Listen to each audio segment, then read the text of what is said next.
Chapter 2. Cookie had been hiding in the lower branches of a beech. From the tree he'd torn a decent-sized stick, not snapping it, but twisting so it came away with a jagged end. Not exactly sharp, but not blunt either. It was better than nothing. He'd watched the player and his bodyguard below, waiting for the right moment to strike. Forget the nervous old guy. He had a beautiful purdy, but he was shaking like a shitting dog.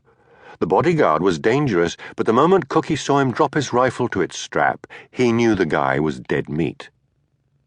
Sure enough, the guard never knew what hit him.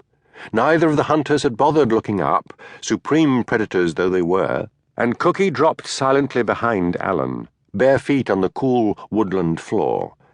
As his left arm encircled Alan's neck, his elbow angled so that his target's carotid artery was fat, his right arm plunged the stick into the exposed flesh. But the years of drugs and booze and sleeping rough had taken their toll, and even as he let Alan slide to the ground to bleed out in seconds, the old guy was spinning around and leveling his hunting rifle. And where once Cookie's reactions had been as fast as his brain, now the two were out of alignment. Oakley pulled the trigger. Cookie had already seen that he was left-handed and knew how the weapon would pull, and so he twisted in the opposite direction. But even so, he was too slow. He heard tree bark crack and saw splinters fly a microsecond after he heard the shot. A second later, pain flared along his side and he felt blood pool in the waistband of his jeans. The stick was still in his hand, so he stepped forward and rammed it into the old guy's throat, cursing him for a coward as Oakley folded to the ground with the stick protruding from his neck. "Red team, report! Red team, report!" wailed the walkie-talkie. But even though Cookie knew others would be arriving soon, he needed a moment to compose himself. So he leaned against a tree, pressing his palm to the spot where the bullet had grazed him. He pulled up his sweater to inspect the wound. It looked bad, but he knew from painful experience it was nothing to worry about. Blood loss and the fact that he'd be easier to track were the worst of it. He took stock. The old guy was still twitching. Alan was dead. Cookie reached for the security guard's assault rifle, but when he inspected the grip, he found it inset with some kind of sensor. His heart sank as he tried to operate the safety and found it unresponsive, knowing what the sensor meant.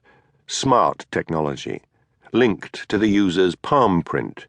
And, if his guess was correct... Fuck.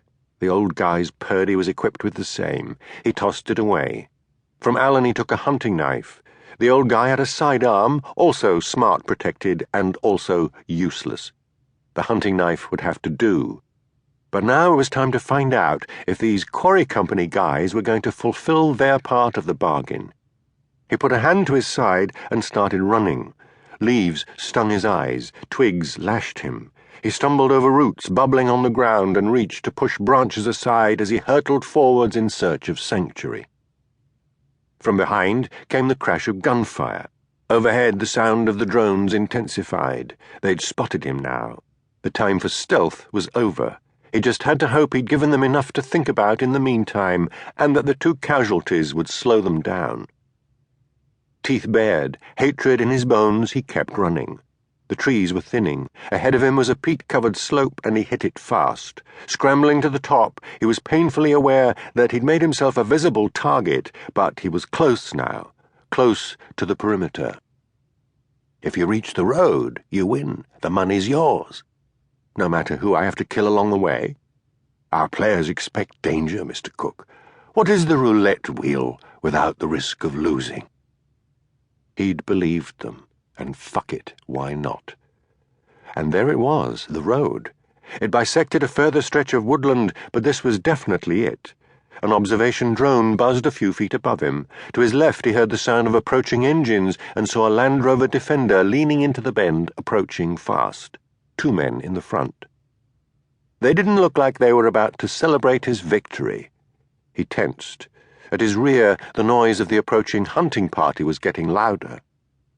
The Defender roared up to his position, passenger door flapping as it drew to a halt. A security guy, wielding the same Heckler & Koch assault rifle carried by Alan